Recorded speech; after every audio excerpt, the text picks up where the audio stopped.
My name is Monk Rowe, and we're in San Francisco filming for the Hamilton College Jazz Archive. I'm extremely pleased to be speaking with Orrin Keepnews today and trying to figure out how to introduce you. A lot of things, writer, producer, and... I tend to think of myself primarily, at least, as a producer, and I would that's the way I would prefer to be remembered. If I were to have a gravestone, that's what it should. Yeah. If it gives occupation on gravestones, yeah, that's what I want. Right. Well, I have to congratulate you on the contribution you've made to the art form called jazz. It's really quite amazing the things you've been involved in and the careers that you have helped.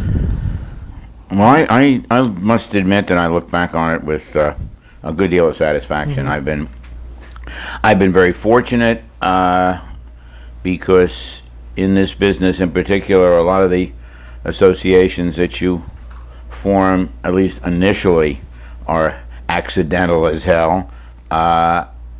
If someone tells me that I have been helpful to this or that career, that's exactly the thing that I want to hear, because I've always looked on the role of a producer in a very specific way. Now, you know, this one of the hardest things, and I've been at it, I'm getting perilously close to my 50th anniversary in this business, but I still have to pause usually when I'm asked to make some kind of definition of what it is I do, because for better or worse, I don't know about other things because I've only done this really, but jazz record producers do a little bit of everything.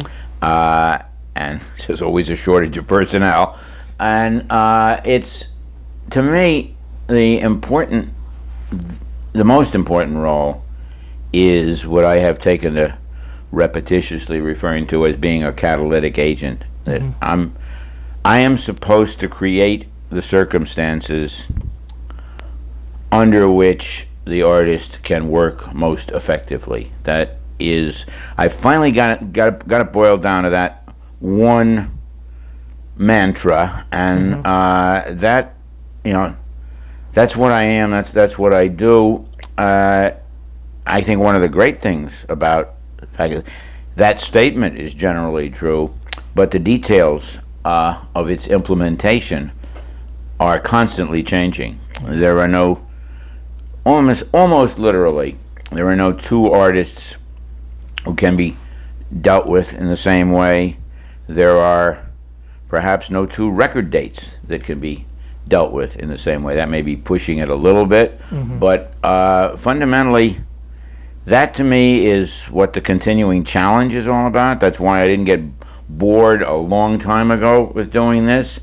The only real serious variation is that I have, I used to say in recent years, but for a lot of years, a lot of my attention has been focused on reissues, and obviously the procedures are a little different there. For the most part, that makes it possible to get into cliches like, well, I spent the whole day in the studio with Louis Armstrong or Duke Ellington or Fats Waller, and he didn't give me a hard time.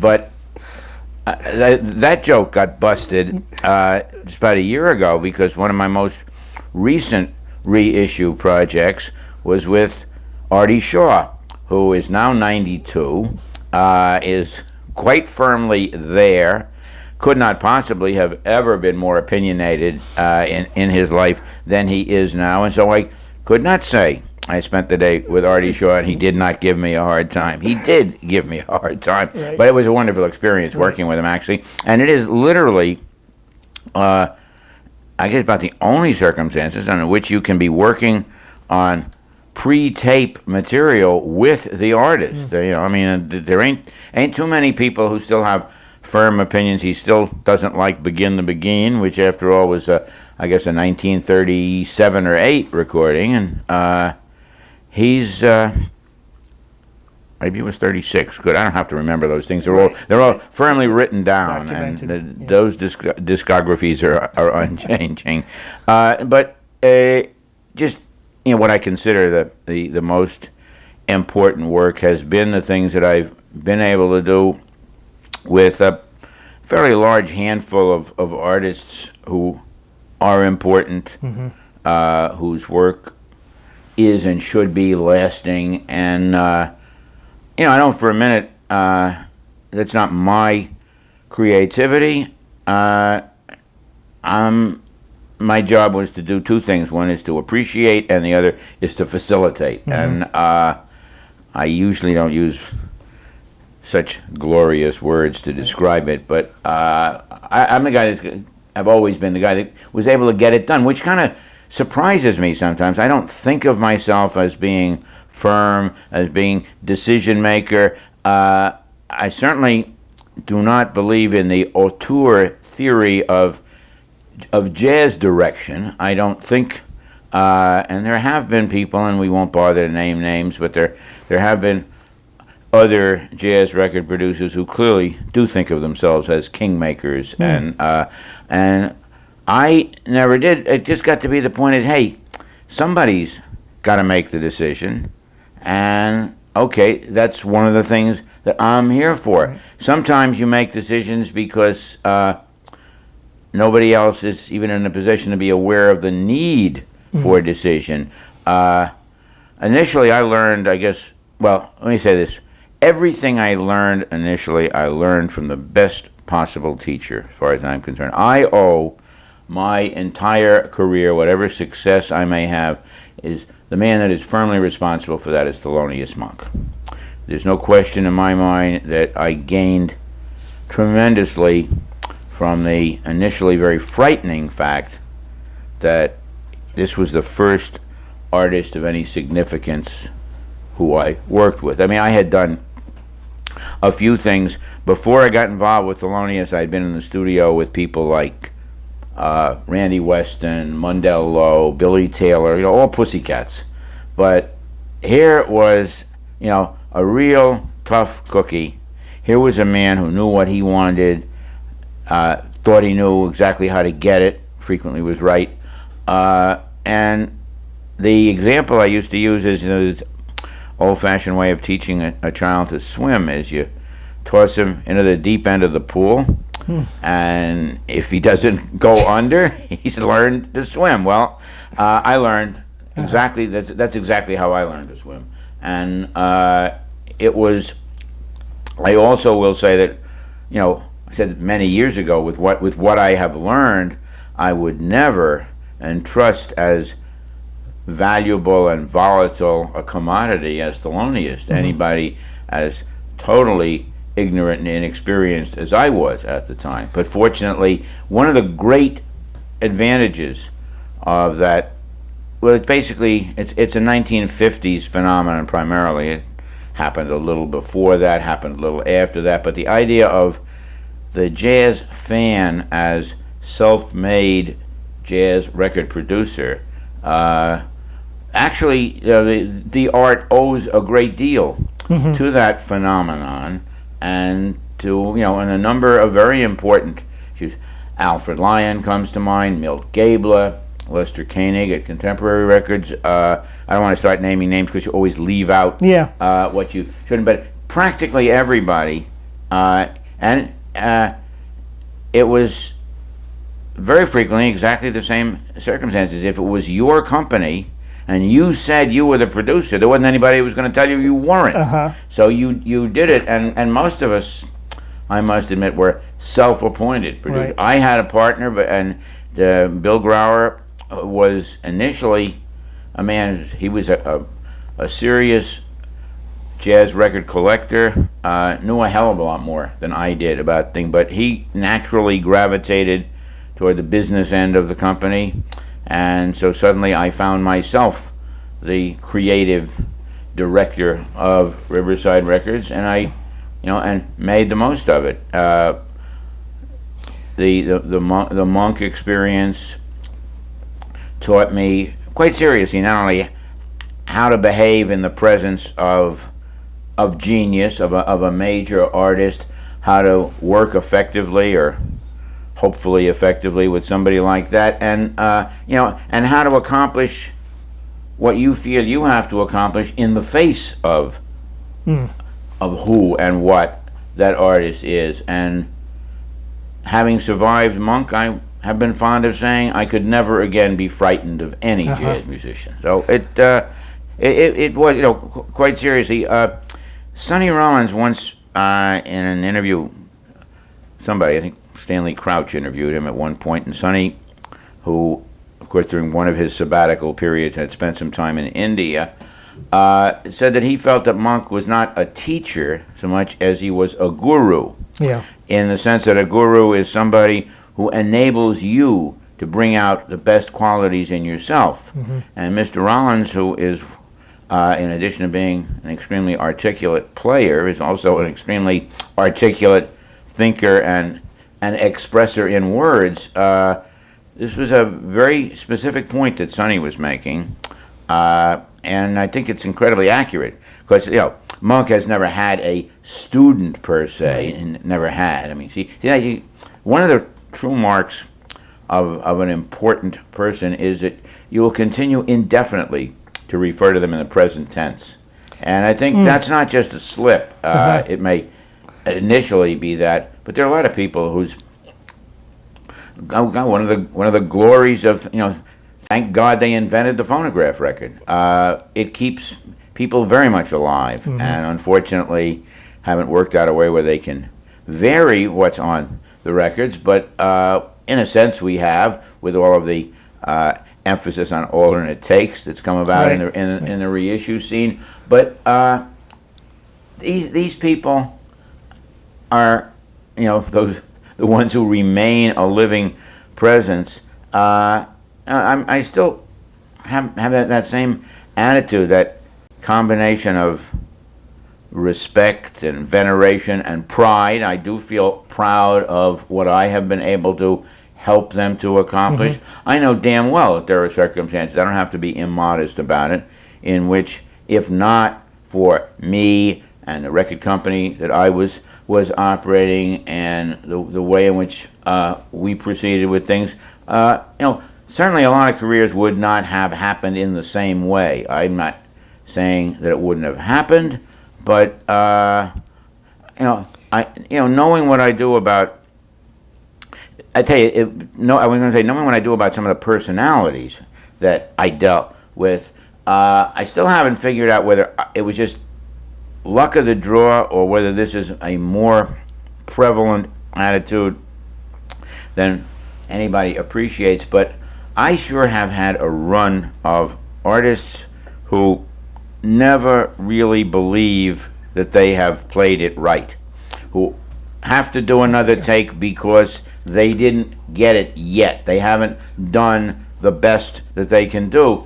And it's amazing. I mean, it's a perfectly good description of Rollins, of Wes Montgomery, of Bill Evans. That's a pretty good roundup there. We used to have a standing joke about the creation of for recording purposes, of a demon band, which would be made up of all of these people who never believed that they had done a proper take. There are a number of other people who I didn't necessarily work much with directly, but who were in the same category. J.J. Johnson, Percy Heath. There were a lot of people, and we were going to form this dream band, as it were. There were two problems. One is, obviously, with that band, you would never get an acceptable take on even one tune, and secondly, you wouldn't be able to find a drummer for that band. Drummers do not suffer from this problem. I see. Yeah. But other than that, that's and that's one of the major characteristics of jazz in my time. Anyhow, well, among other things, I mean, somebody's got to say, "Hey, enough of this. Let's quit crapping around and go on to the next tune." We'll get nothing. Or I really think, take my word for it, I really think we've got it there. One or the other of those takes has got it, and we can always edit, but believe me, let's go on. Right. And, frequently the musician has no choice but to believe you. Yeah. And so, let me ask you, what was in your childhood that steered you into jazz listening as a hobby first? I don't have the faintest idea. Really? I come from a totally non-musical family background.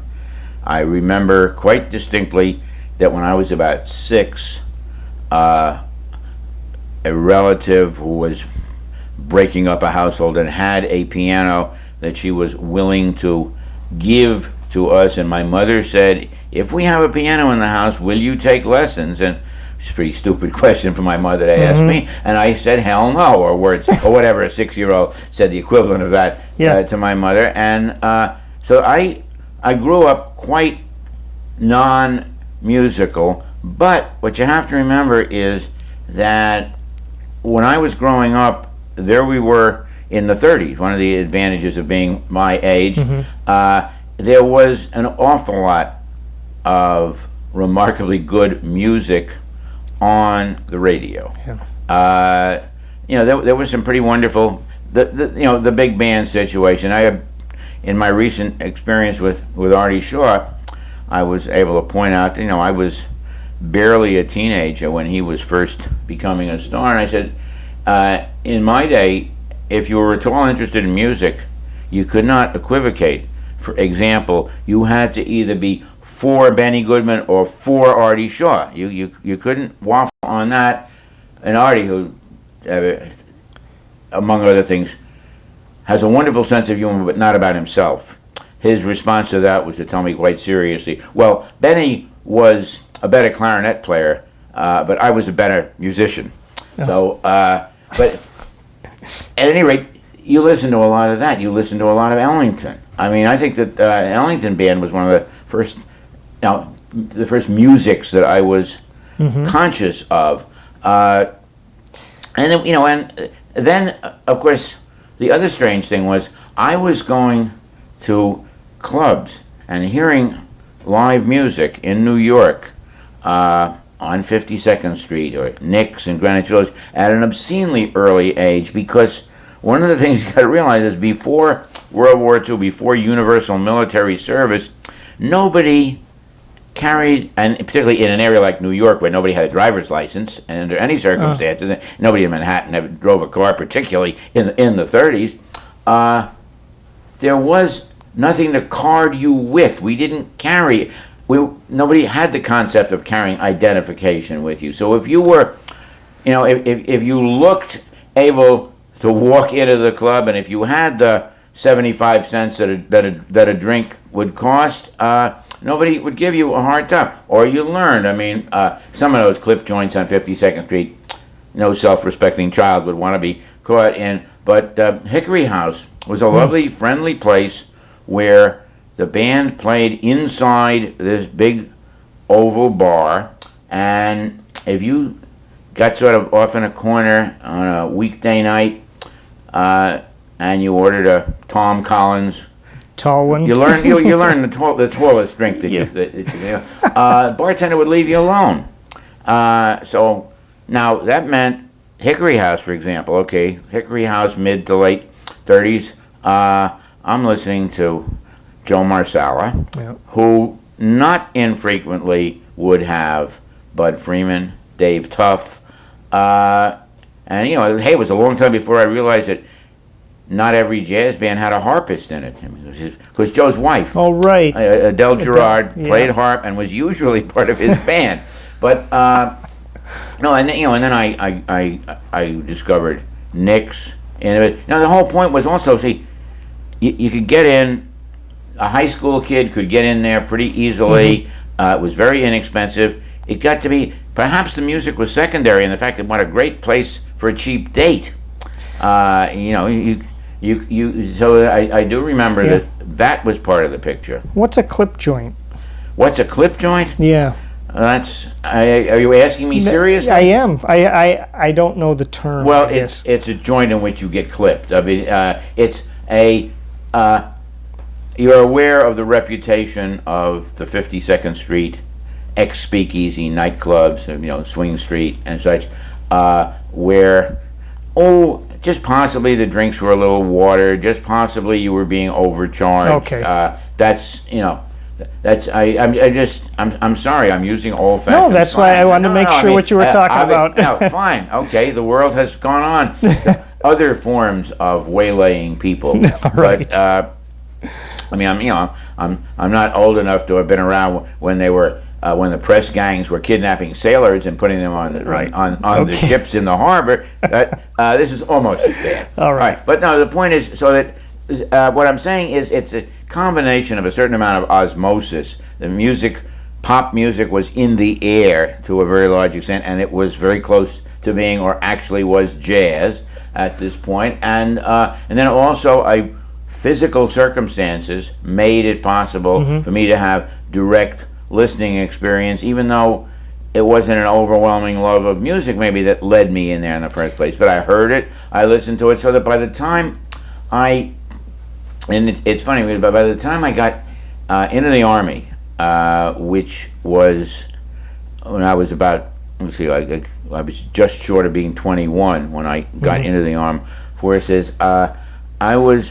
sufficiently immersed in music that at a time when, just a couple of years ago, when a guy that I had been hanging out with a good deal in those days, in my Army days, we lost sight of each other for decades, and then re-encountered each other, and we were reminiscing, actually strictly by mail. He lives in Europe now, but reminiscing about the old days, and the thing that had been the first bond between us was a mutual love of the Ellington Band.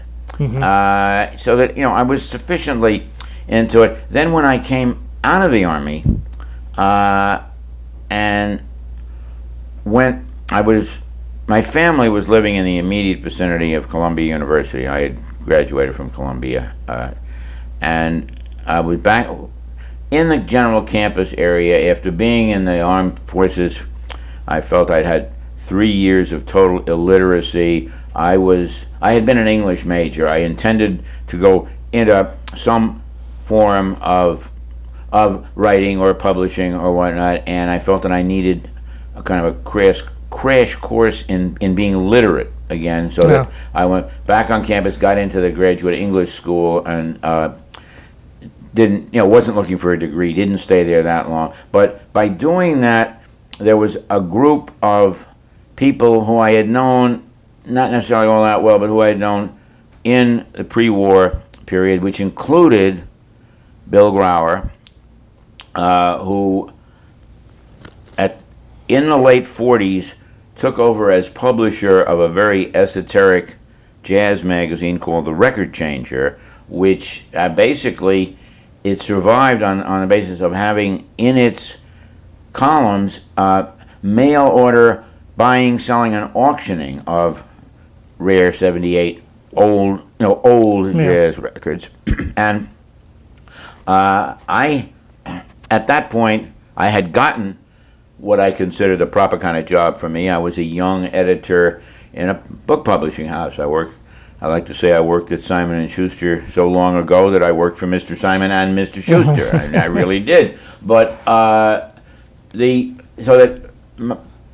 had this relationship going with working scene, going with Grauer, for example, and I became editor of that publication. And among the things that happened early on was that Bill and I were invited down to the Greenwich Village home of Alfred and Lorraine Lyon, because Alfred had just started to push Blue Note into modern jazz, and we were claiming that the Record Changer would be open to considering all kinds of jazz, not just the traditional, which it had previously been involved with. And so we were invited down there to meet and to listen to test pressings from the first recording session for Blue Note of Thelonious Monk. I was so damn dumb in those days that I did not realize the impossibility of what I politely set out to do, but on the spot, it was a big, sprawling Greenwich Village studio living room. Monk and I went off into a corner, disregarding all the other people there, and I interviewed him for an article that appeared in the magazine. A number of years later, when I had a fledgling record company and had heard the accurate rumor that Monk, who at that time was with Prestige, was very unhappy with where he was. They were not happy with him. He wasn't selling records.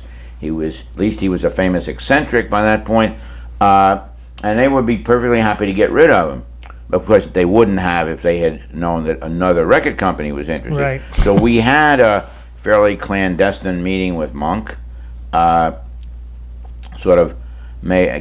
to a gentleman's agreement kind of situation. And what Prestige wanted was to be repaid, not what his royalty account was in the red, that's always quite fictional, but the actual dollar amount that he had been over advanced by them, which was $128 and change.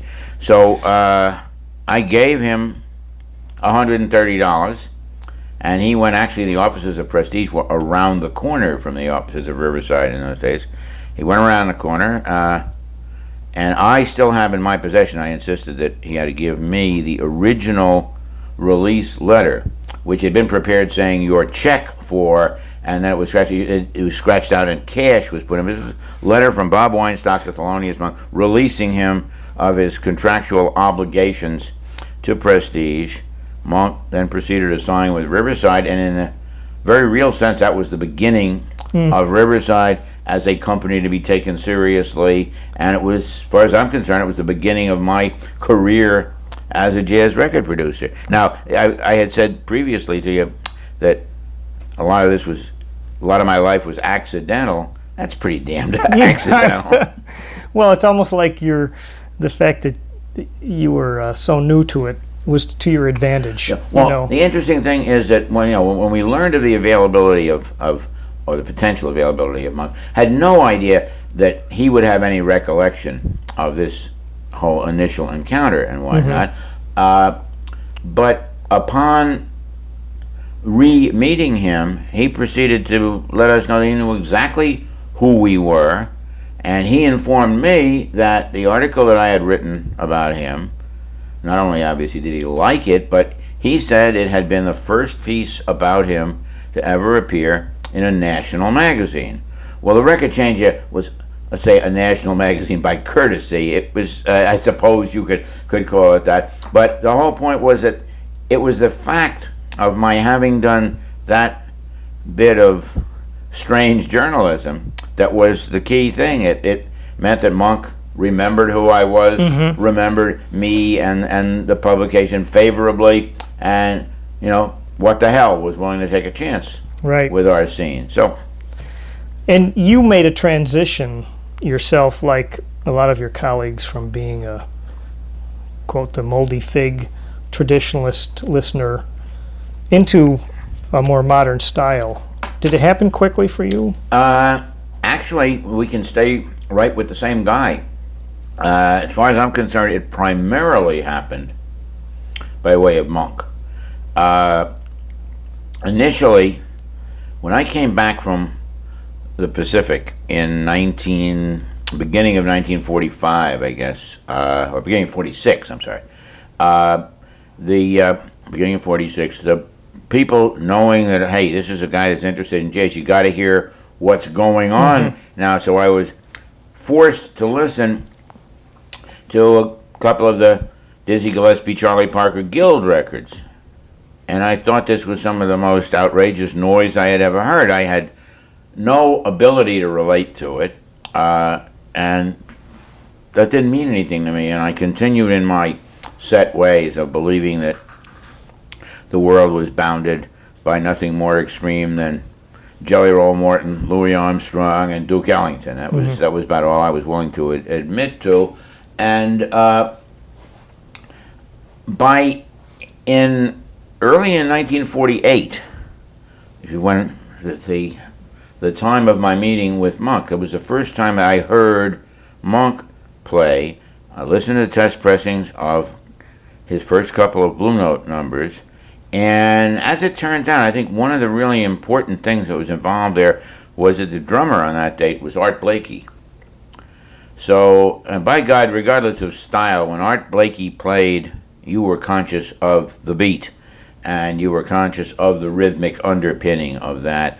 And somehow I was able to relate to what Monk was playing. Again, I can't particularly explain it to you, but this was the first modern jazz that I found attractive and interesting, and I found myself able to digest, and it moved forward from that point.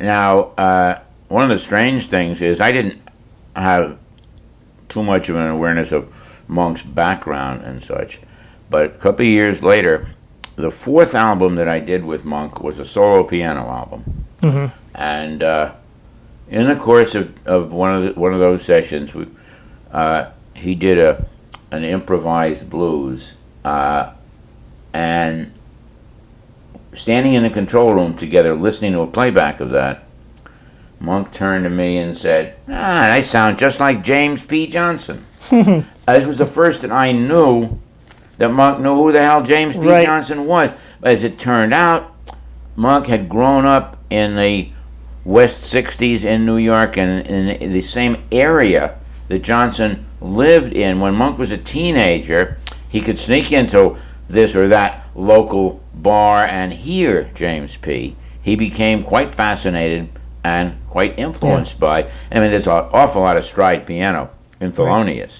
And, but I was already pretty deeply involved with Monk before it was made clear to me how deliberate all this was, that he was, in a sense, a disciple, or considered himself a disciple of James P. Johnson. Well, in your book, you had said, understanding the blues long has been the rule of thumb for evaluating jazz musicians. I'm still sick to that. There's no reason, no reason to change that statement. Right. So Thelonious certainly had a finger on the blues, at least what to do with it within his style. Mm-hmm. Yeah. Oh, yeah. Yeah. No question about that. Yeah. Let me go backwards just a little bit. You were in South Pacific Bomber Squadron. I was on Guam. I was a navigator radar operator on B-29s. Yeah. So I did a lot of dropping of bombs on Japan, which I'm resolutely not proud of for the rest of my life. So at that time, you were 22 or 3. 22, maybe, you know. Yeah. Then, yeah. How did you feel about it at the time? Do you recall? At the time, you didn't feel about it. There's a, you know, I mean, I'm no great expert on this, but there were 2 years in my life that, you know, where I was involved in armed conflict, and I think that one of the ways in which some of us emotionally survived was a form of anesthetizing yourself. You did not think about what you were doing. You did not, I mean, I don't think, unfortunately, at the end of the war, after the war was over, I flew a couple of missions where we were taking a batch of generals up to evaluate what had been done to Tokyo. So we flew in the daytime at pretty low levels over Tokyo, which is something I had never done before, and I was able to see, because Tokyo, I'll take a lot of credit for the fact that Tokyo is a modern city, that it's almost entirely a post-war city. It looked to me to be about 50% burned out, let me put it that way. And that was the first time the shock of that hit me. During, you know, not to turn this into too much of a war memoir, but basically, B-29 flights we didn't do very much daytime formation bombing, which involved demolition bombs. We normally did night flights where you just flew in a single file. So basically you were following at a decent interval a plane ahead of you, and we were dropping incendiary bombs. Yeah. So that what you did was, it was a very lazy form of bombing. You just dropped on the fires that were in front of you, and if the first guy in line had been way off target, we all were, because nobody did anything else but that.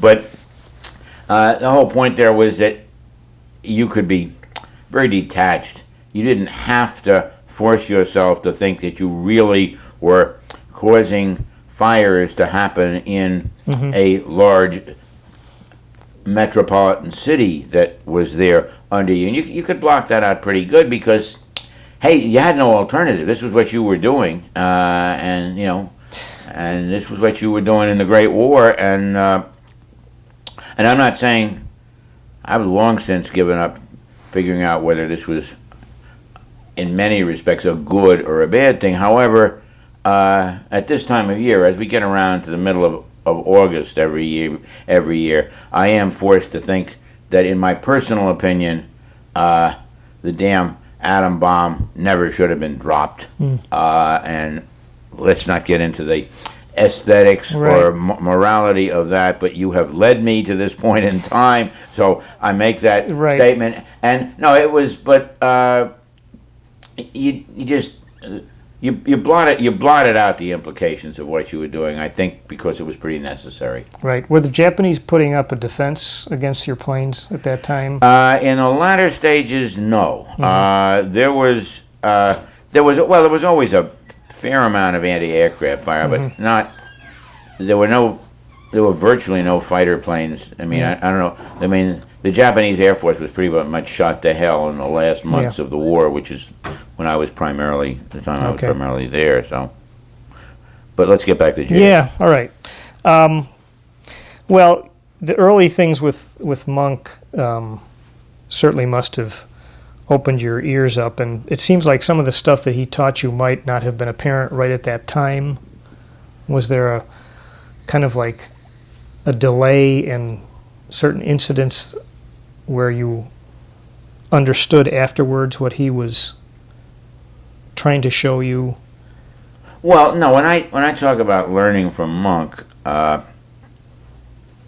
make it clear that to me the most important learning from Monk that I did was a matter of learning attitudes, learning how to conduct myself in the studio in relation to the important, demanding, impatient artist, which is what all good artists should be. And it wasn't so much now. I did discover, for example, that eventually I discovered that the main cause of Monk's impatience and his impatience with his fellow musicians was that, as far as he was concerned, there wasn't anything that difficult about his music. He grasped it. How come you couldn't? One of my favorite lines, which happens to have survived on a scrap of tape from the session that Coleman Hawkins and John Coltrane were involved in, is Hawkins had been having trouble with the turnaround on one particular number, and Monk can be heard saying to him, "What's the matter? You're supposed to be the great Coleman Hawkins. How come you can't play that?" He didn't say, "You're the great Coleman Hawkins. How come you can't play?" You're supposed to be the great Coleman Hawkins, which I've always treasured that remark. But fundamentally, it's that again, understanding what I consider to be the root causes of his impatience, which were that, what the hell was it that was giving you this trouble? I'm not having any trouble with this, and that it was. He was an excellent teacher as far as logistics are concerned. I mean, I learned how to conduct myself in the studio. I learned when to push, when not to push, and how much of that has got to be instinctive and as a matter of reading what the artist has in mind. And I also learned to be very wary of arbitrary musical judgments. I think this is perhaps one of the things that has led to my lifelong distaste for and distrust of jazz criticism, because it has always been full of people who feel that it's necessary for them to strike a pose, to take a position, to give us the judgment from heaven as to whether this is good or that is bad or whatnot. And that's not necessary. It has never been necessary. Music is something that gets evaluated very personally. I mean, proficient playing and non-proficient playing is generally you can make distinctions there. Except a hell of a lot of people spent a lot of time in the early days saying that Monk couldn't play the piano, and they were wrong. Right. But in general, I just feel that value judgments are very important. I have lots of value judgments. I've always made such judgments, and I have only under very rare and unusual circumstances allowed myself to get involved professionally with a musician that I didn't have strong positive feelings for. But that didn't necessarily have to involve, well, I think one of the things, it didn't necessarily have to involve compatibility between two. I can approve of two musicians who wouldn't necessarily approve of each other. I'm approaching them from, and I have never felt it necessary for there to be an arbitrary set of standards. And I'm very wary of judging performances. I will judge an artist. I fundamentally, if I, in my years as somebody who was involved with scouting and signing artists, I approved of somebody, I liked what he was doing, I felt it made sense to me, should make sense to the world. Mm-hmm. I was willing to get involvement there, and then I'm making a commitment at that point.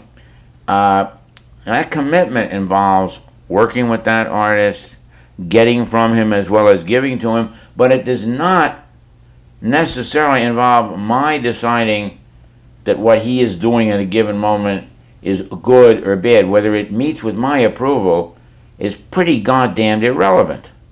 I am not more gifted than the artist in determining, this is a hard thing to articulate. I'm not talking about suspension of judgment. What I'm saying is I tend to make my judgments initially. I may revise them later, but let's let that go for the moment. If I have felt strongly enough positively about an artist to want to become involved in working with him, that involves approving his taste. It has to involve approving his judgment. It therefore involves that I am not going to nickel and dime the situation and decide that on this particular point I really know better than he does. And and that's where I part company with the people who feel that the only way they're going to make their living is by making, immediate sweeping judgments. Uh-huh. Isn't part of your role in that situation to know not necessarily what is best? It's what that performer is best, what his best is. Yeah. Well, I mean that's what, when I speak of myself as a catalytic agent, mm-hmm. It's endeavoring to provide the circumstances under which the artist can deliver to the best of his ability, not distracted or sidetracked or right. Disturbed. And that implies, of course, doesn't necessarily imply my approval of what he's doing. It implies my approval of the rightness of his doing what he chooses to do. Mm-hmm. Well, Thelonious was apparently, in a lot of cases, hard to play with, hard to get used to. Is that a fair statement? No. Because, first of all, there was... Working with Thelonious was not something that you did, you being another musician, very arbitrarily or casually. If you were playing in a band with Monk or on a record date with Monk, it was based on his awareness of you and his approval of it, his considering that it was likely that you would be able to perform his music. Because, again, playing with Monk involved one of two things, either playing Monk compositions or playing standards that he found he could adapt. Mm-hmm. So that the hard part sort of came first. It came before you got to the starting gate. Mm-hmm. I don't think it's fair to say that people found it hard playing with him. First of all, people that were invited to play with him generally turned out to have the ability to do so. It was his judgment in the first place, and his judgment was pretty goddamn good. Well, look at the personnel situation. Look at how long a time, on the whole, individual sidemen worked with him. Yes, some didn't. Changes were made here and there, and various circumstances entered into it. But by and large, it's not like, gee, it's hard to play with Monk and there's some kind of revolving door there. That is absolutely not the case. No. So I had come across this comment from Miles Davis. Well, comments from Miles Davis should be taken with grains of salt. Because he was listening to Sonny Rollins with Thelonious Monk, The Way You Look Tonight. He says, I don't see how a record company can record something like that. You know the way Monk plays, he never gives any support to a rhythm section. When I had him on my date, I had him lay out, Is there been circumstances? Oh, come on. He had him lay out on one tune. The whole celebrated story. As Monk has said, there never was any danger of there being a fight, because I would have killed him. And he's right. Despite all the photos of Miles in boxing gear and whatnot. Oh, yeah. Now, this is a whole other subject, but you brought Miles into it. Miles Davis, who I never worked with, but who I knew pretty well over a very long period of time. And basically, I want to say, just in the whole pantheon of things, not that he ever asked me to, but I approve of Miles Davis as a player. I think that Miles was an incredibly important player. I think that the Miles Davis Sextet, which among other things had a couple of artists in it who I have worked with very closely over the years, was perhaps the seminal group in, quote, modern jazz. I mean, that sextet, and with either of the drummers in it, whether with Philly Joe, who was actually only briefly in the sextet, or Jimmy Cobb, who is now its only surviving member. But that was a wonderful group. Miles was, in terms of ideas, in terms of execution, I happen to, I'm among those who like Miles as a trumpet player. I think you can get into arguments about that. But Miles, as a maker of deliberately controversial statements, is another whole thing. If you take seriously, on the surface, what Miles says under certain circumstances, as somebody did, because what you've just quoted got picked up and published and immortalized. If you took it seriously, you were playing Miles's game. That's all. Miles was an agent provocateur of the first order, and so that and you have to also understand that he was not the only one like that. I mean, there's a lot. It's funny because there's a lot of this people baiting that goes on in Monk too, and Monk Monk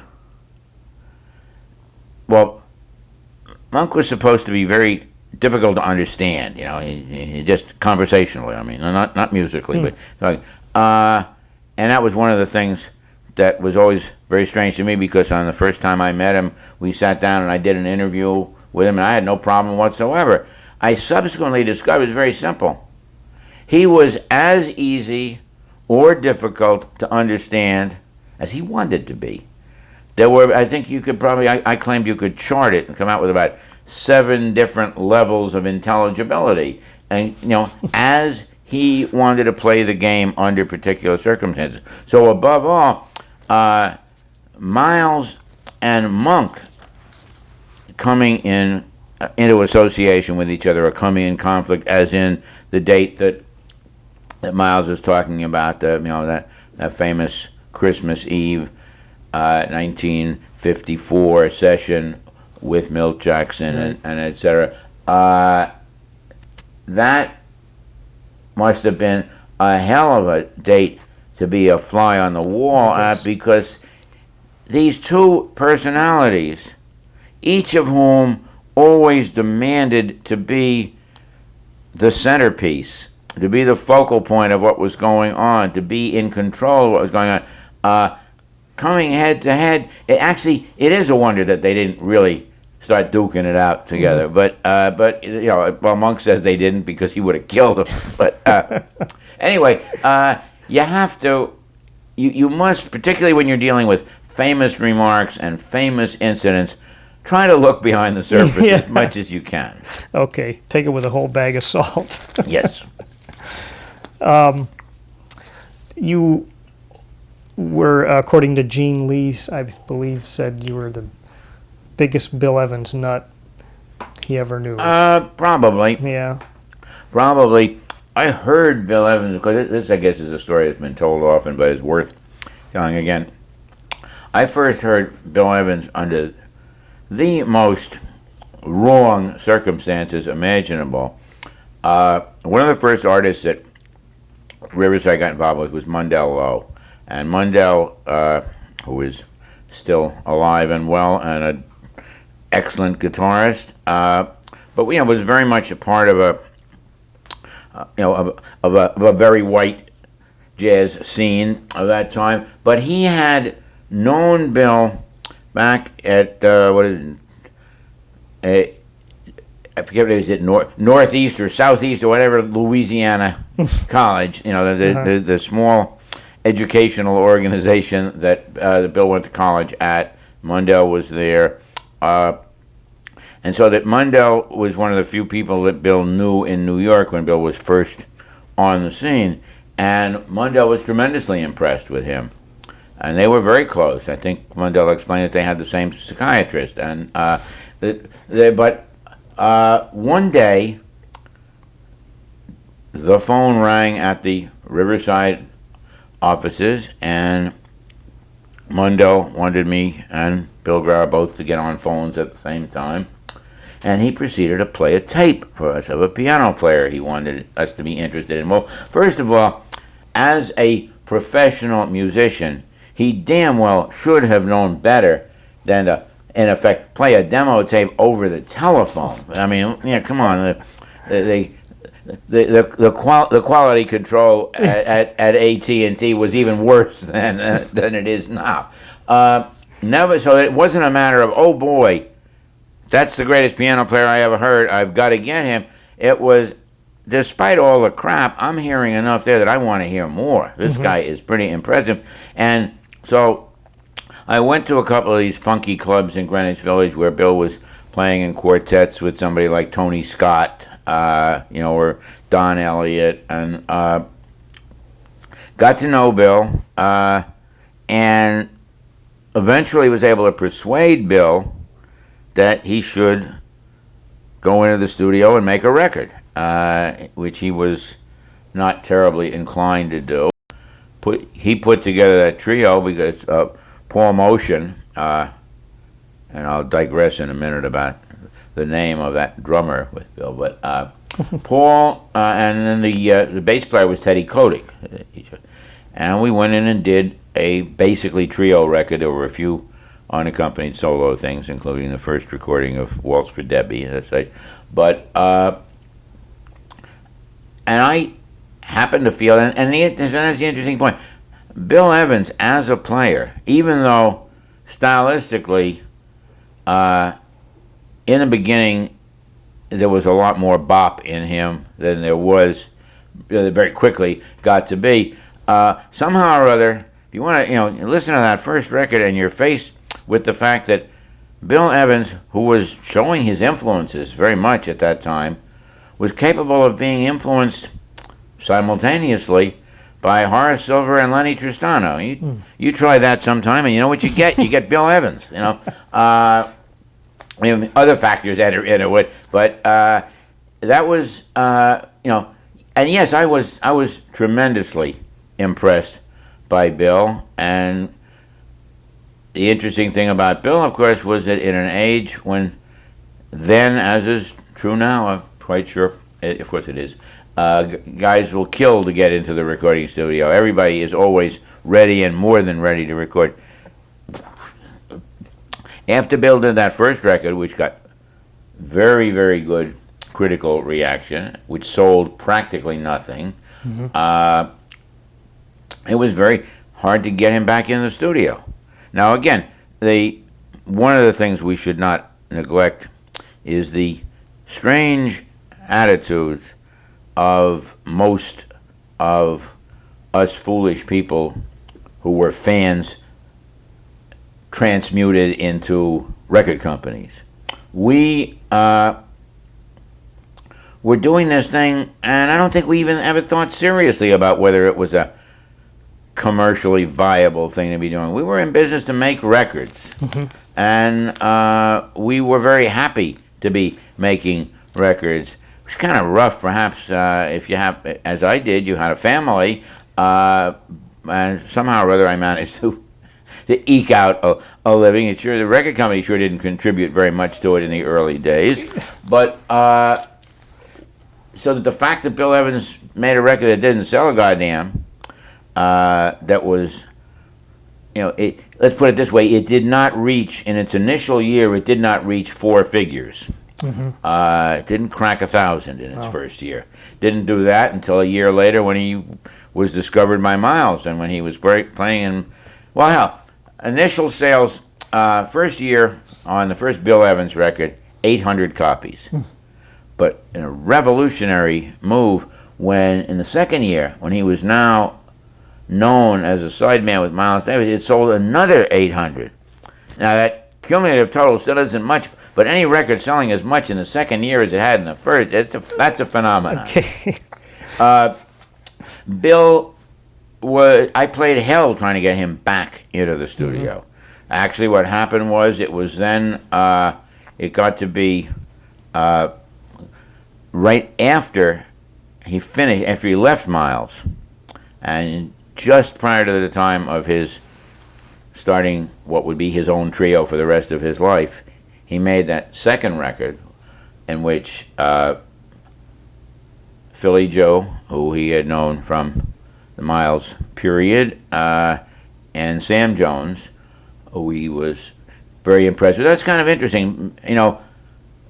Bill Evans, who a lot of people, whose music a lot of people wrongly confused with Debussy, being attracted by what was probably the best walking roots bass player that we had in jazz at that time.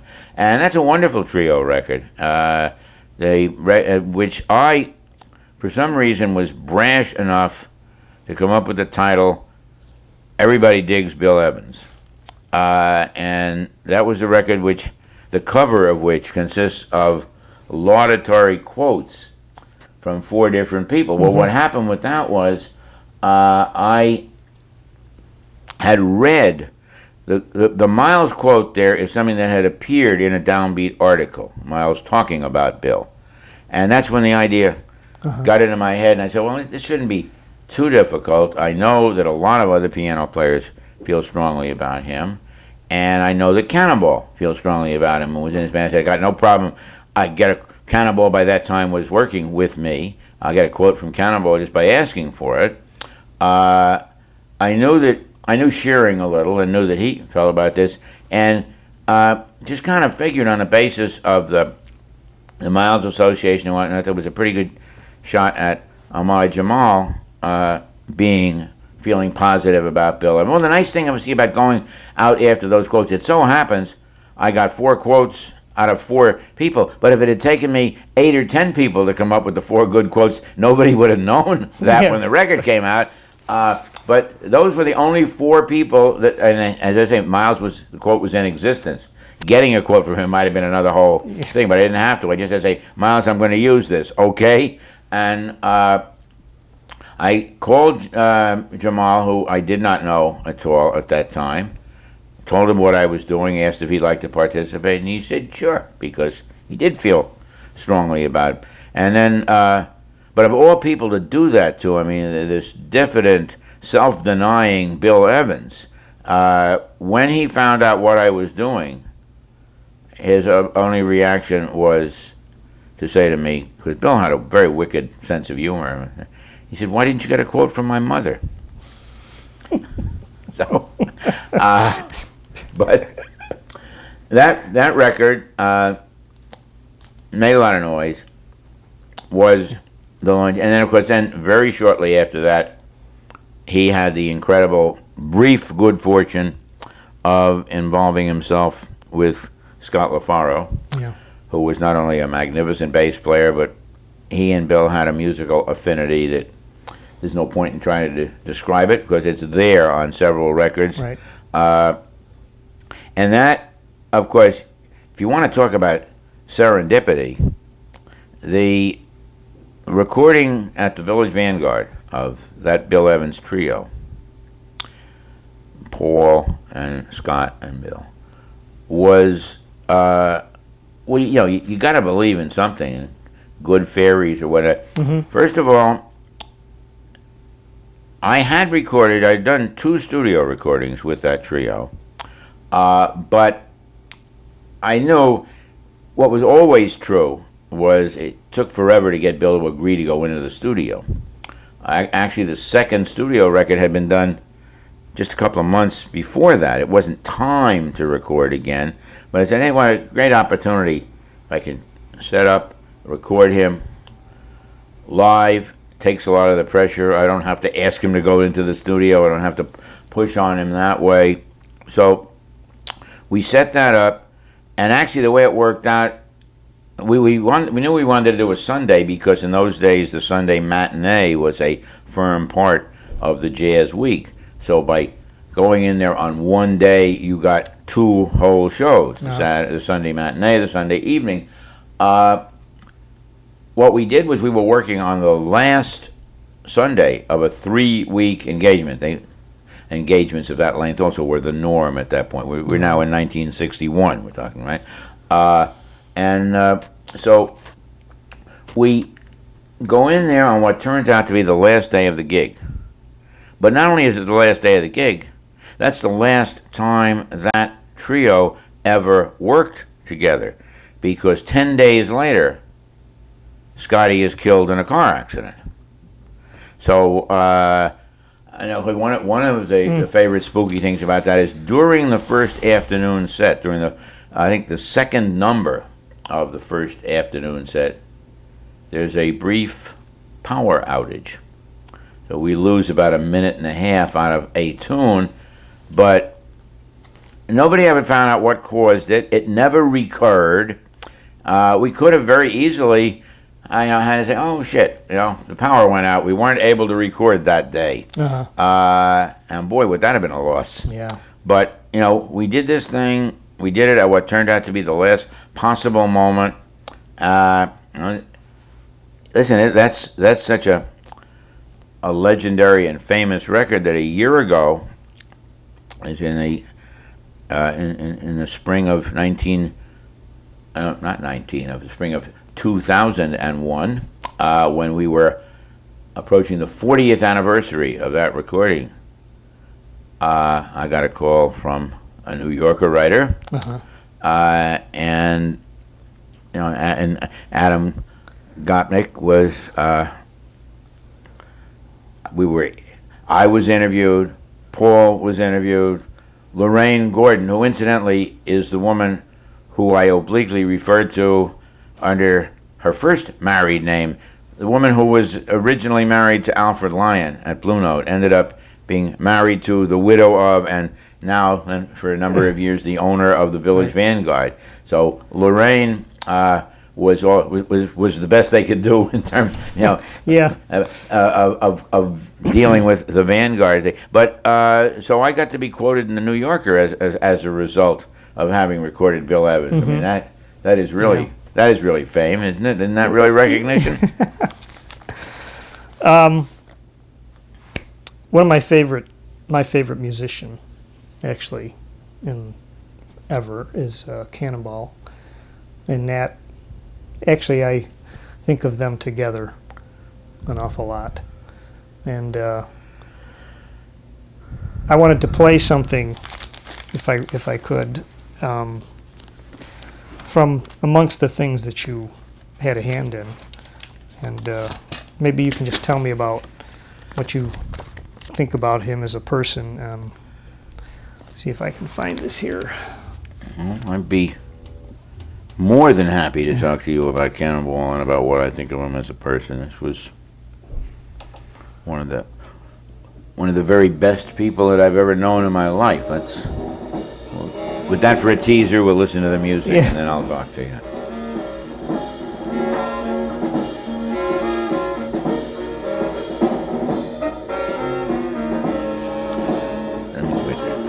What do you got here? It's this number 6 on there. No, I know. I'm just. Oh.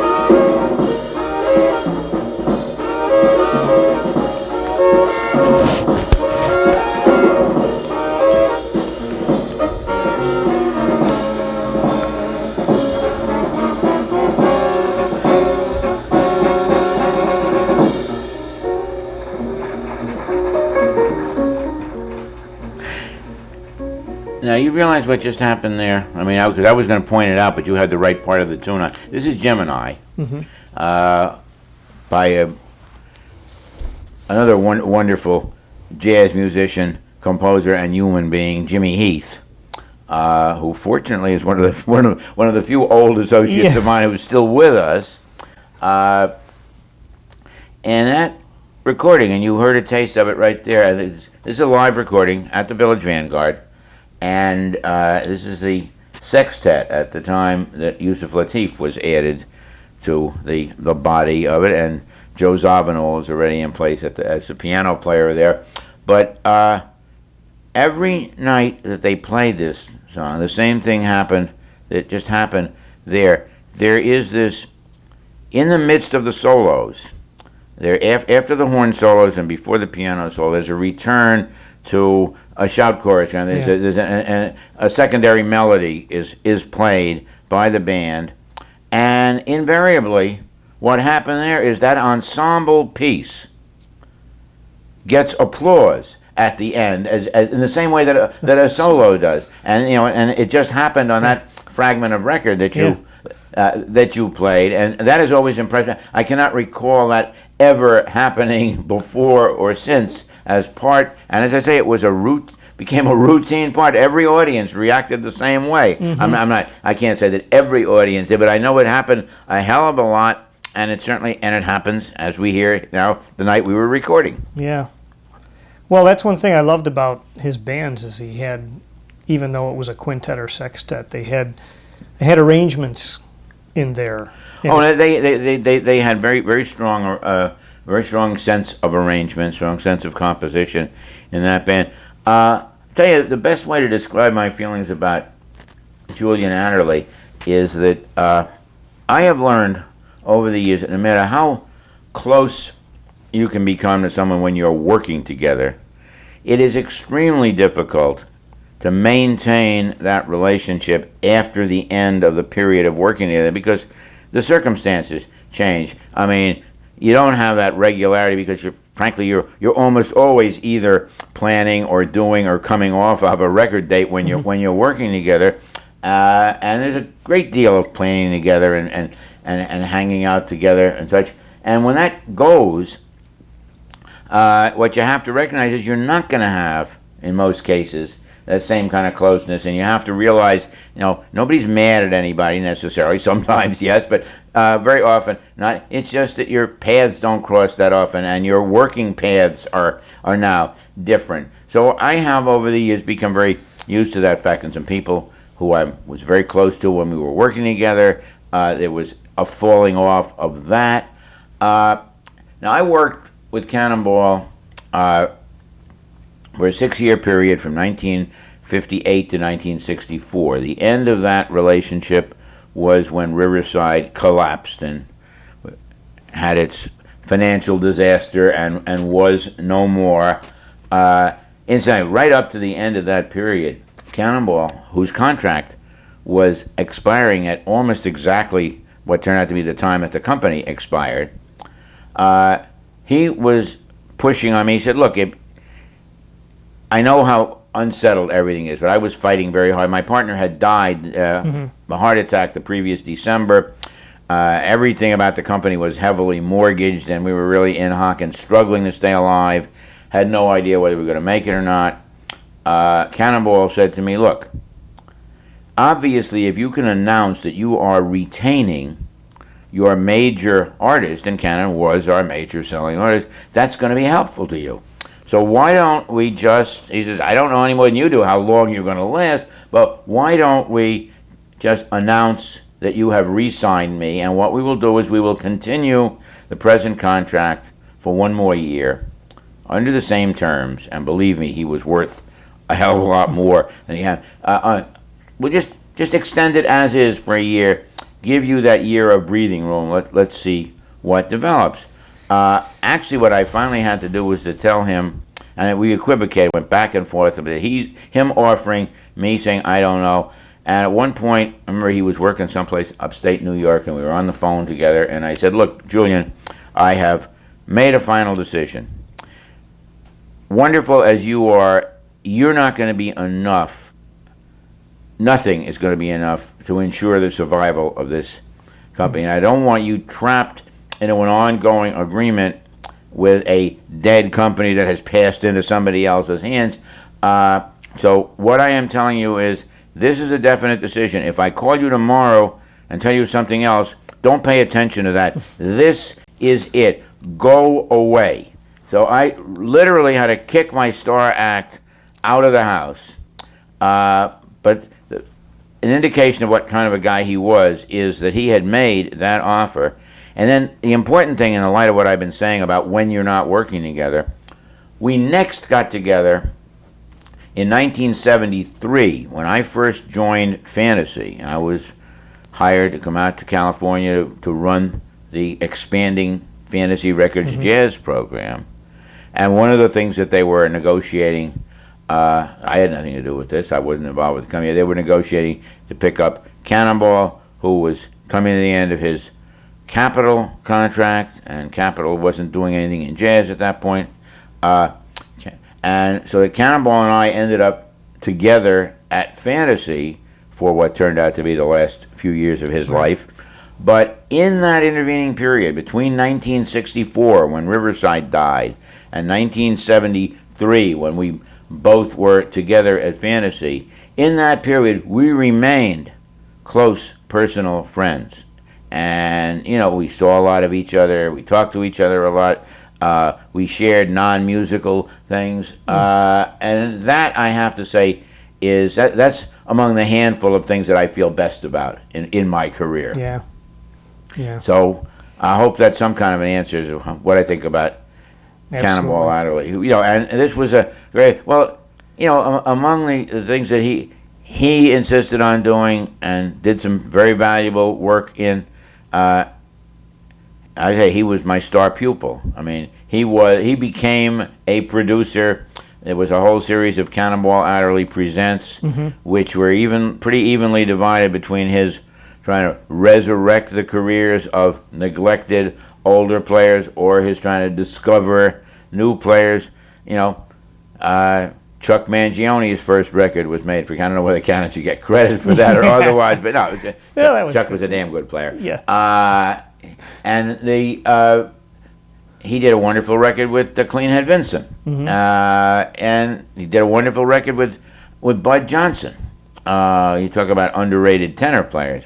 It's a wonderful Bud Johnson record on Riverside called Bud Johnson and the Four Brass Giants. The idea was, let's do Bud Johnson with a trumpet section.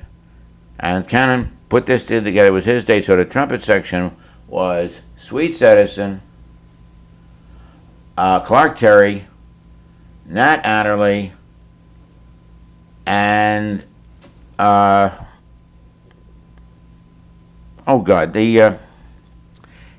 Ellington trumpet player who also played wonderful violin, Ray Nance. Ray Nance. Yeah. Ray was the fourth trumpet player, and double violin on a couple of numbers. But you know, so that was that was a throwaway idea of his. Well, the one record too that was from right here in San Francisco, I believe, where you had the idea to keep his crowd talk on the record. Well, actually, that happened. Great. That was part of the first live date that we did with him, and it became a signature thing. Yeah. That was the the first breakthrough record. I mean, first hit record that I ever had. Actually, the Cannonball Adderley Quintet in San Francisco was live at the Jazz Workshop, which was for many years a famous jazz club in this town. And that was actually, like all good hit albums, was propelled by one song. Really, it had Bobby Timmons' "Dish Here," which became an incredibly well played. It's funny, that was about a 12-minute long track, and when you're not supposed to get it, but what we discovered was in jazz at that point, as we're going from the 50s into the 60s, a lot of the radio strength of jazz was in those all-night disc jockeys, the guys that were on, from before midnight into the dawn and stuff, like Symphony Sid in New York, like Sid McCoy in Chicago, and in most cases, because these guys were operating on clear channel 50,000 watt stations, which when lots of other stations went off the air in the middle of the night, you could hear them forever. I think if you were being played by Symphony Sid in New York and by Sid McCoy out of WCFL, I guess, in Chicago, you could be heard practically everywhere. And these guys loved long numbers because they could then, they could take a break, have a sandwich, go to the bathroom, whatever. I mean, they loved 12-minute tunes. So the juxtaposition worked very well indeed. And that was, I guess, if my first artistic break was Monk, my first commercial break was the Cannonball record, which really put us and him on the map in a lot of ways. And it's interesting because that record, it established the label, it established the artist. I think it also did a hell of a lot, and I don't know whether this is good or bad, but just the whole concept of live recording of jazz. Not that there hadn't been, such records before, but this was a monster hit as a live record, and it just, that whole idea of being able to catch and transfer the atmospherics of it, that whole excitement, the live ambience of the the jazz performance in the jazz club and the audience reaction and such. It was a turning point there also. And you got to remember, the other thing is when you're recording in those days, it's not, later when we get into the multi-track period and recording live means parking a truck outside, which is really like a mobile control room, and the multi-track machines in the truck, and then you run the cable into the room. By contrast, what we would basically do is set up in a corner someplace, because we were in the 2-track days at this time, with a portable Ampex machine, and I hope that, and there were our lines going, to our machine from the bandstand. And I hope that what happened one night, I remember on a live recording at the old 5 spot, where a customer kicked one of our cables and the plug came out of the wall, and that was the end of that take. But you hope that didn't happen too often.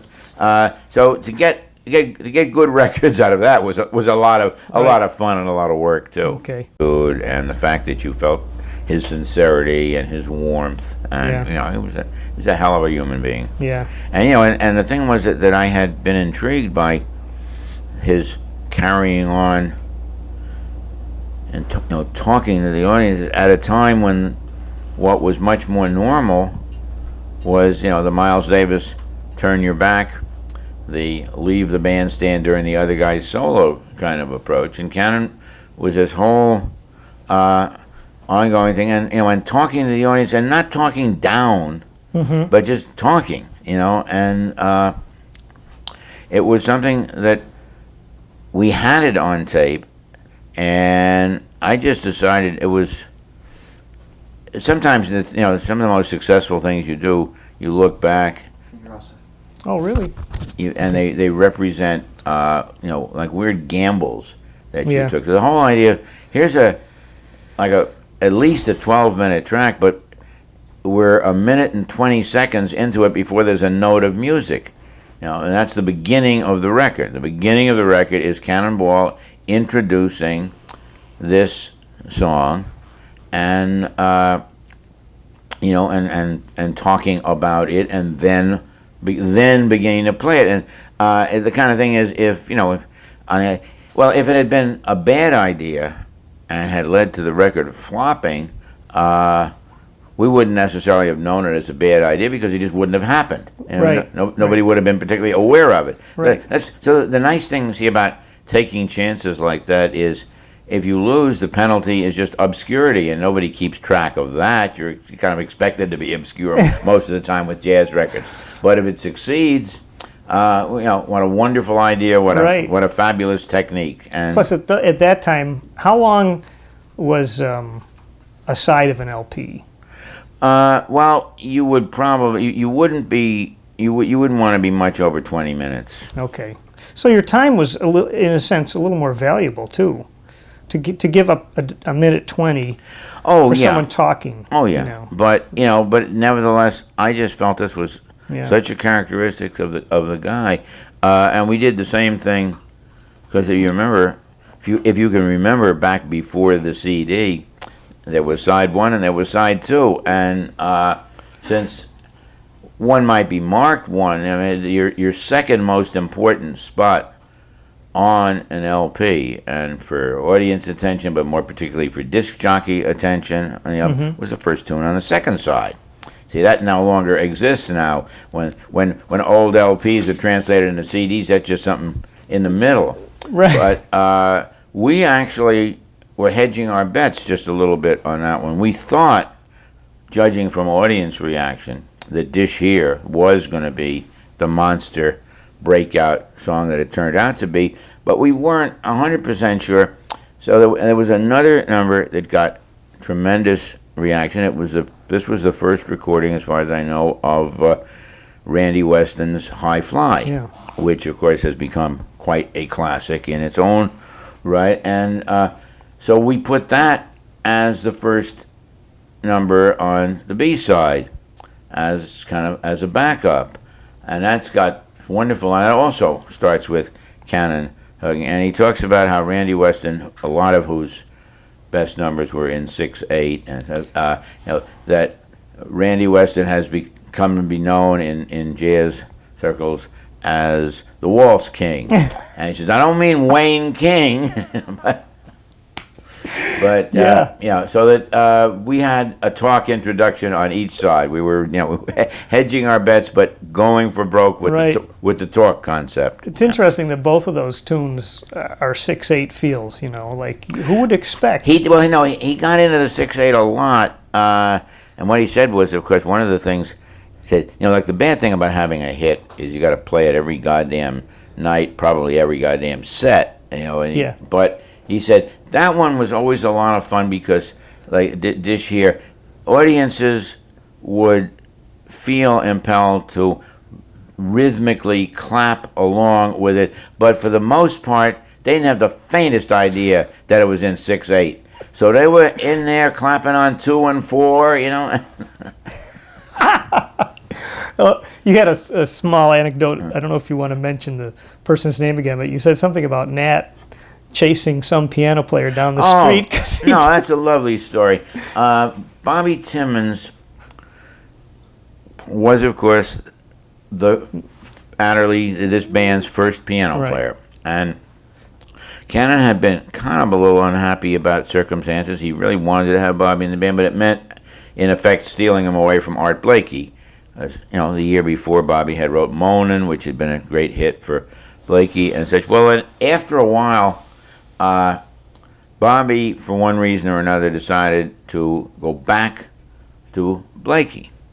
And Cannon's idea of filling the vacant chair was this really wonderfully young piano player in Detroit. He was aware of, musicians were very aware of it, hadn't been on the scene, Barry Harris. And one of the reasons that Cannonball hired Barry was because there was a degree of musical erudition and a melodic quality to Barry, and Cannon was kind of concerned. He didn't want the band to become known as nothing but a funk band and nothing but the band that plays Dish Here, So he brought Barry in partially we have to emphasize a more melodic side of the band, but very early in Barry's regime, there's this incessant demand for Dish Here, that it gets played every set because that's what the audience is looking for, and that's what's getting all the airplay. And well, it's not Barry Harris's kind of music. Barry was pretty unhappy having to consistently play that tune. And, basically Barry always has been a pretty good team player, and he wasn't hollering too much about it, but he was uncomfortable. And after a while, it begins to get you down. And what he started to do was kind of to burlesque the tune a little bit, to make fun of it somewhat, to play it more and more broadly. As he once said, I think he's going to play it the way Jelly Roll Morton would have played it. I mean, as long as we're doing this kind of thing, so that it got to be noticeable that he was doing pretty much of a parody version of. And Nat Adderley, who in addition to being the younger brother, really was the guy that took care of business and took care of paying people and was pretty much the straw boss of the band. And he felt that sort of band discipline was his problem. Cannonball was too damn easygoing anyhow. So quite a thing developed between him and Barry about his wanting Barry to stop playing the tune that way, and Barry, in effect, feeling it was the only way he could preserve his sanity. It was the only way he could, give himself some relief from having to play this damn thing all the time. And it just came to a head one night. Actually, it was during a return engagement at the Jazz Workshop, which probably made the whole thing worse. And Barry just played the screwed up version of Dish Here once too often, as far as Nat was concerned. And what happened was there was a big shouting match going on, and a guy going after a guy, and Barry was out the front door running down the street with Nat running after him. Finally gave up, didn't catch up with him, don't know what he would have done if he did. Right. And that relieved the tension a lot. But it's a story worth remembering. Yeah. I don't think Barry will object to it, and I understand exactly what he was doing. Right. Well, it's funny. It's almost the same thing with rock bands. They have a hit and people want to hear it, but those things are fortunate for the bands, I think. Did you feel good about what happened with Cannonball's music and career in later years when he was with Capitol and so forth? Well, it's funny.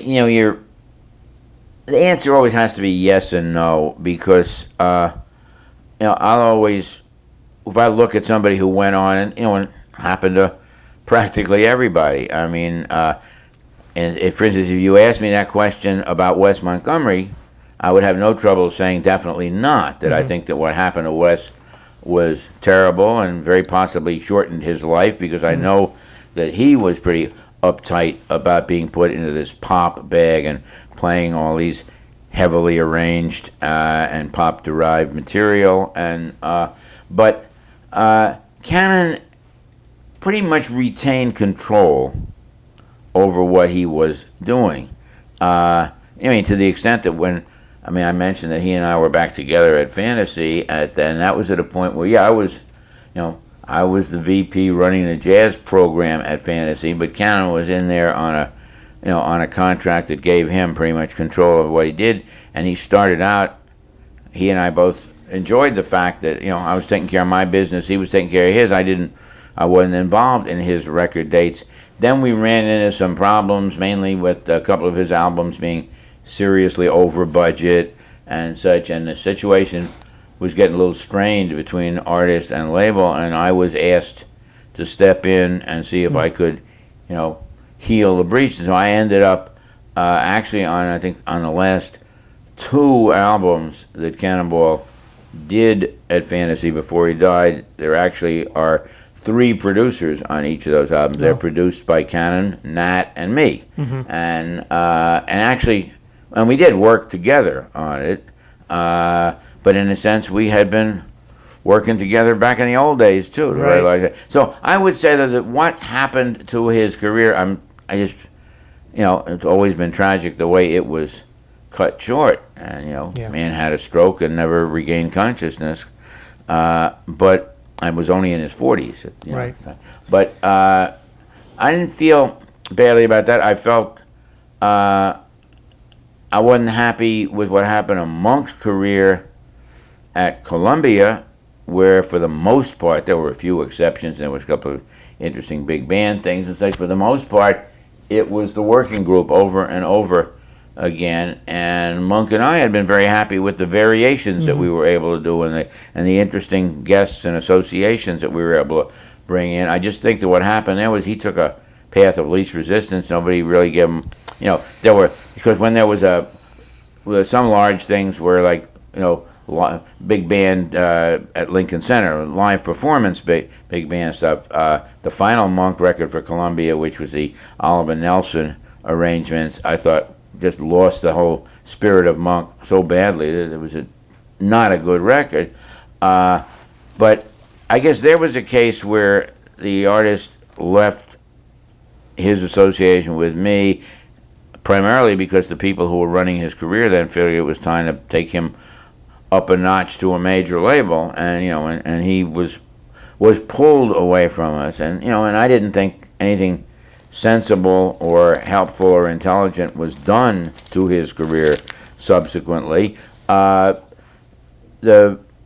Bill Evans also went on to although there what happened was the continuity was kind of good in the sense that even though when Bill first went to Verve, and that was a matter of Bill left Riverside with a year to go on his contract, which was because we were in existence, we were starting to have real money problems, and frankly, Bill, who had turned into one of the most expensive junkies I ever had to be involved with, represented more of a burden than we really could comfortably handle. I mean, I have said this, and I've written about this before, it's not anything new, but being his record company, his friend, and his producer all at the same time was a hell of a strain on me. I did not appreciate the way the whole thing came down at the end.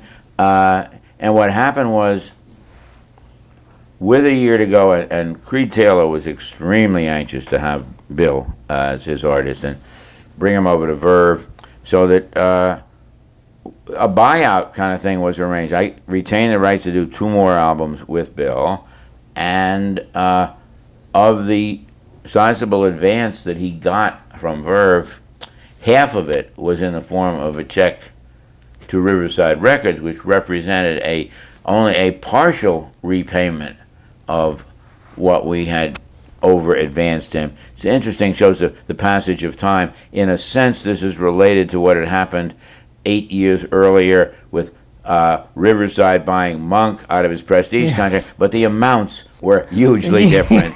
But Bill, what happened there though, as far as the artistic content, after a very little while, something, and I never have felt it was any of my business to even know about it, but something was not right in the working relationship between Bill and his producer there, and Bill's manager, a woman who was very, very important in his life, Helen Keene, took over as Bill's producer and actually did serve as the producer of the rest of his output.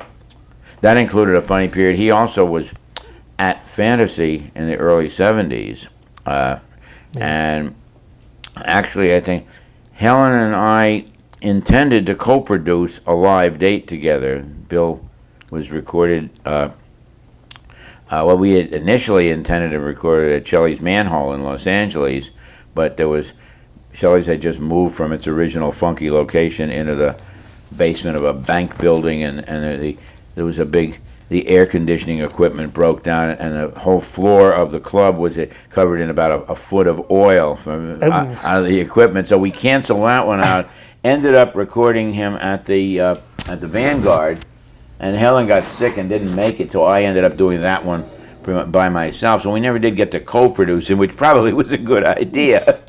But but what Bill actually was pretty. But see, Bill knew what he wanted and was pretty insistent on it, as Cannon was. But Bill ended up, Bill was doing trio albums the rest of his life with occasional guests and whatnot. But he was fundamentally, he wanted to be a trio piano player, and he fundamentally was. Mm-hmm. So nobody messed with him artistically too much that way.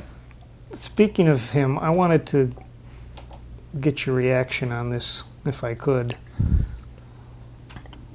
See if I found the kind of place I was Since I don't know what you put on. This is like a blindfold. Okay. Test.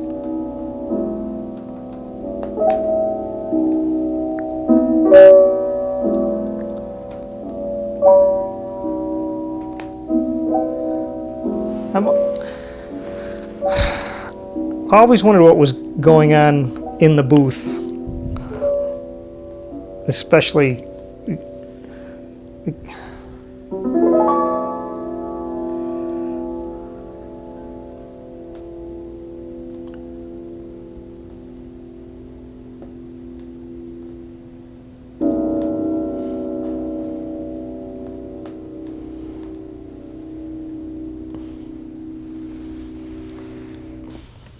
This is the solo day? yeah.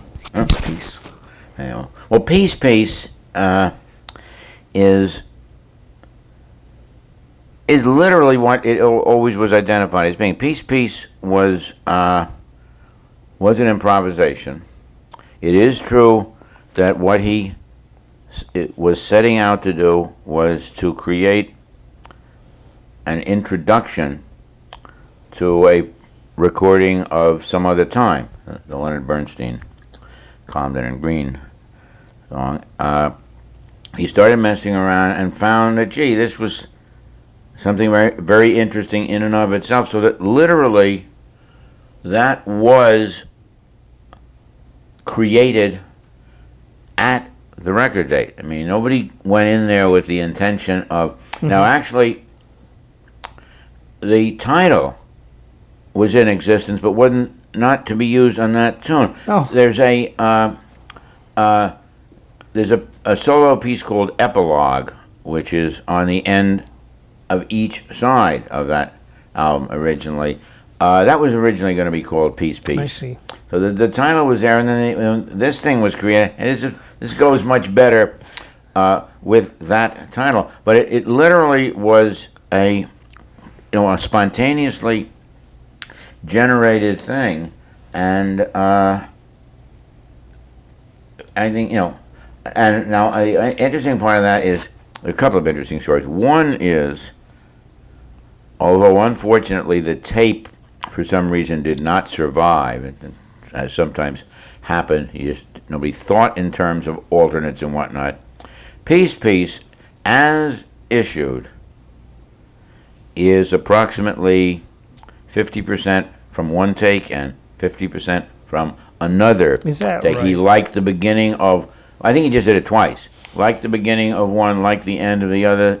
Obviously, no problem splicing together. But it sure would have been nice to, at some stage of the game, to be able to issue the rejected halves, but they did not survive for whatever reason, and that frequently happened.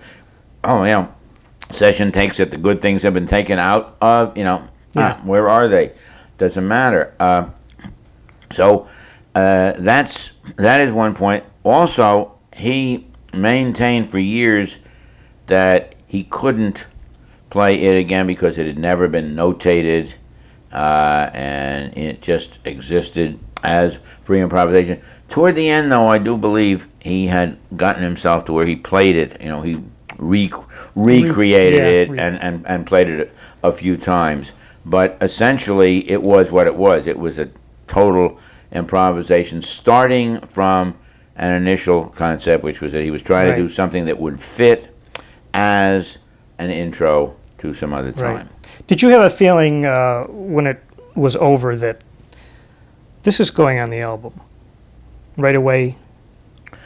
Well, actually, what happens is when anything gets done at a record session, the only unusual thought I'm going to have is going to be, gee, this is lousy. This is not going to go on the album. We're in the studio to make the album. Why not start with and even something that's added like that? Because after all, jazz is a music of improvisation, is it not? Right. No, so it's not a matter of, gee, isn't that wonderful? It's probably, gee, isn't it wonderful we didn't waste our damn time? Studio time is expensive, What was the typical budget?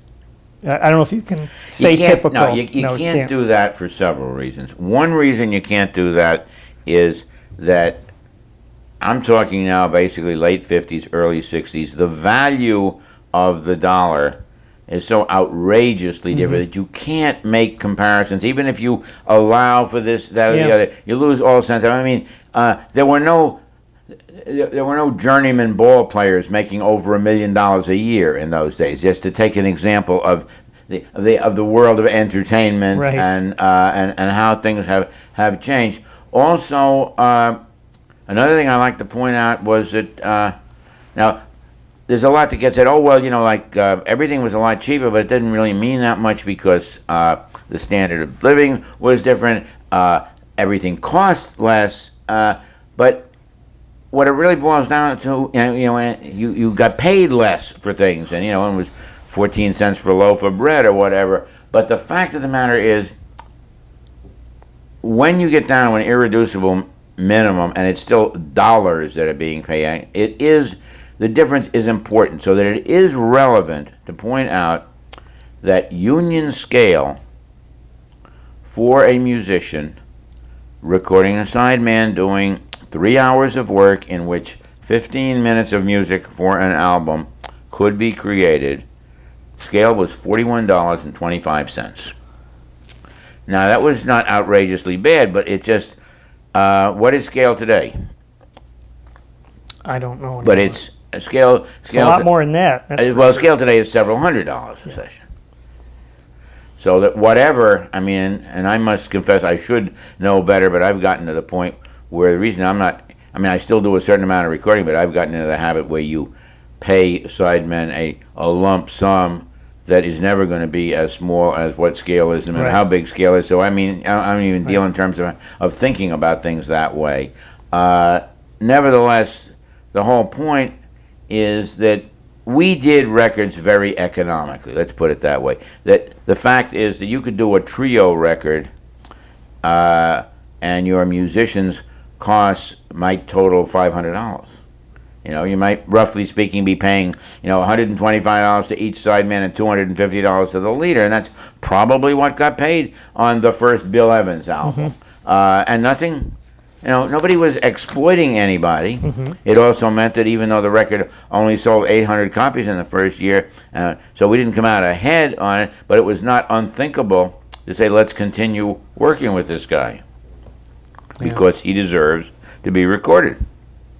So you can't, and I do absolutely refuse to try and translate. It would take, maybe if I got on somebody's program sometime in the presence of, let's say, a jazz fan who was also a significant economist, we could have a discussion about that. And I'd love to do that sometime. Unfortunately, I've never ever come across such a person. I would love to talk with such a person, and it certainly should be, by all means, should be a public conversation because a lot of people came from it. I would love to know more myself about what that relationship. What I do know is this: I know it was possible to make jazz records without having any significant or even noticeable amount of capitalization. That's the important fact. That a bunch of young guys with a lot of balls and ambition and love of the music and very little capital were able to create record companies. That could not happen today, even though people are constantly still trying to do it. And there were a number of other factors. You see, we were kind of famous for not having rehearsals, even where there was written material. But what you have to point out then is we were working, and made sure we were working, with people who were tremendously familiar with playing with each other. If I had a rhythm section that technically didn't have a rehearsal, they nevertheless have been playing together probably for about 10 years, that'll do as far as being able to get things out of each other and being able to work together. So that would just, and that would be not that easy to do. There is still a tendency. I mean, I fight hard to get, to work with people who know each other and who could shortcut the time. We don't have to be introduced to each other at the date. But you just won't get back to that. Was the climate. I mean, the scene in New York was a very real part of what we did. A lot of interaction between a lot of talented musicians. And again, at Riverside, there was a tremendous amount of people associated with the label playing on other people's dates. Mm-hmm. Not because we asked them to, but because they told us, damn, I'm going to be. I mean, second record I did with Jimmy Heath, who everybody really loved, was because Jimmy was such a great writer. We pulled it together and got Jimmy. We did like a 10-piece date, a 7 horns kind of thing. What was easy, we knew who the bass player and drummer were going to be. They were going to be Percy and Tootie.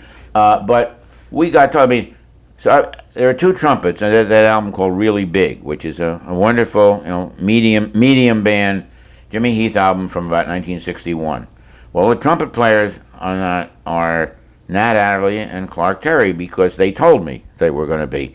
The alto is Cannonball because he said so. And in that case, I think Cannonball only plays one solo on the thing. We were not trying to milk the famous artist and have this really like it was featuring him or something. But there he was because he damn well said he was going to be there. And and I think for some reason we changed piano players between sessions, so we had I think Flanagan on one and Cedar Walton on the other, that kind of thing. But now some of that is like names didn't have the same meaning that they do today. And you say, everybody says, "Wow, a Thelonious Monk record with John Coltrane and Coleman Hawkins on it. Wow, well, it's a wonderful record." But it was not a record that was made with 2 famous tenor players. It was a record made with one tenor player who was considered to be over the hill and one who hadn't happened yet. That's sure. But those are important points to remember when you're milking the nostalgia of an old cat like me. To remember that a lot of times you have to look below the surface. It's the same as don't take Miles Davis's word for anything. Okay. Investigate what the truth of it is. It's the same kind of situation here. Don't just look at the personnel listing and say, "Wow, those guys must have spent a lot of money to put this band together." Yeah. Well, I know that you have to go, and so I. Well, this has been a great pleasure. I could easily continue endlessly, but I don't know if you necessarily want me to. But I have enjoyed it. I hope all kinds of good things are made of this, and I do want to end up with a copy of what I have said. Absolutely. As jazz has been elevated, or whatever, I'm not sure the right word, to a high state of art these days, do you think it's been positive for jazz? No, that's a hard question to answer. I do feel that one of the things I have attended the last few jazz educators conventions, and I am pleased to see. I used to frown on jazz education because those goddamn stage bands, so-called, which were nothing but tired old big band charts, and there were important things like the fact that if it wasn't for North Texas State, how would Woody Herman ever get new players for his band? All those cliches of the past. But the fact is, I think that to some degree, jazz education has done a wonderful job. It has progressed. There are people learning things at stages of the game where people never were learning before. As long as you recognize that it's only one of a series of tools, and that it is by no means like, is that the only way to go, or something like that. Right. So that I would say on the whole, Hey, it's the same thing. If you asked me, did I think that multi-track recording was a positive or a negative experience, I'd say pretty much the same thing. If you keep it under control, it's just fine. If you use it, if you don't let it use you, if you use the fact of jazz education, the proliferation of it in so many places, if you use that to the purposes of making good jazz, it's fine. But don't let it run away with you. Okay. I guess that's, I know I feel that way about technical progress. I mean, I love digital recording. I have always been of several minds about multi-track for just that reasons. I don't want the bass player to be able to punch in the right notes. I wanted it to be important what notes he was playing when they were listening to him while they were playing, that makes me an anachronism in some ways, I know, but so be it. Right, good answer. Thank you for your time. Thank you for having me.